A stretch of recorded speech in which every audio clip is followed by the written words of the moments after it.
ça qu'on est là, on va tous dire on fait des investissements, c'est super, etc. C'est un des objectifs de ce sommet.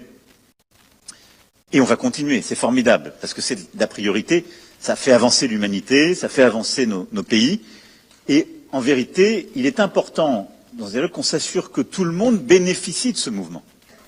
Et là aussi, que ce ne soit pas totalement concentré. Et donc nous, au sein du G7, on a des économies, si je puis dire, partageant les mêmes valeurs, mais les plus fortes. On a évidemment les Chinois qui ne sont pas au G7, mais qui sont aussi une très grosse puissance de l'IA. On a en fait les puissances du G20, mais on veut s'assurer que, au fond, la plupart des pays soient dans la course et qu'il n'y ait pas de retard. C'est ce qui a été dit dans la diffusion internationale. Et c'est aussi pour ça que je crois que c'est très important d'avoir le continent latino-américain, la zone pacifique, le continent africain qui sont à nos côtés et qu'on aide tout de suite à diffuser et dans lesquels on aide aussi à avoir des bons investissements. Parce que ce sont des marchés pertinents aussi pour l'IA. La deuxième chose, c'est de s'assurer dans nos sociétés que l'IA est inclusif. Et ça a été très bien dit par Justin, par Mathias à l'instant, vous en avez parlé cet après-midi, c'est de s'assurer qu'on forme bien les gens, qu'on diffuse les pratiques, et qu'en fait les gains de compétitivité, de productivité, les transformations seront accompagnés, mais aussi que les impacts que ça a sur beaucoup de domaines, la santé, l'éducation, sont bien pris en compte. Et la troisième, on veut, quand on dit un IA sûr, transparent, qu'est-ce que ça veut dire? En fait, on veut être sûr que ça respecte nos principes, les règles dont on s'est doté dans la vie de tous les jours. Et ça, c'est un vrai défi, c'est-à-dire qu'en fait, on veut réduire les biais, en tout cas y voir clair. Et donc, on veut la transparence des algorithmes.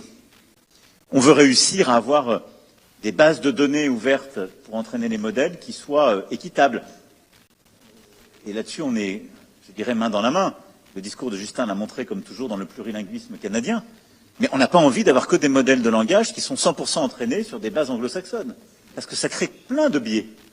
Et donc, on a aussi besoin de les engager. On veut continuer à défendre droits de propriété intellectuelle, les droits voisins, les droits de nos créateurs. Bon, tous ces sujets, qui sont des sujets de principes fondamentaux de fonctionnement de nos démocraties, de nos valeurs collectives et de diffusion de notre économie, méritent cette discussion internationale qui est celle, en effet, du PMIA. Et elle va continuer de se structurer. Alors, c'est grâce à cette discussion qu'on avance.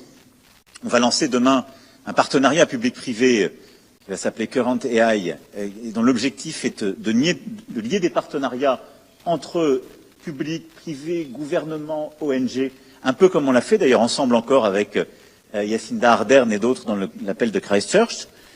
C'est, je crois, des bonnes méthodes qui vont permettre de continuer à avancer sur la base de ce qui est fait au PMIA. Mais ma conviction, c'est qu'au fond, on doit progressivement, en même temps qu'on innove, qu'on va vite, qu'il y ait cette course à l'innovation et à l'investissement, être très vigilant pour penser ces changements et s'assurer que ce cheminement se fait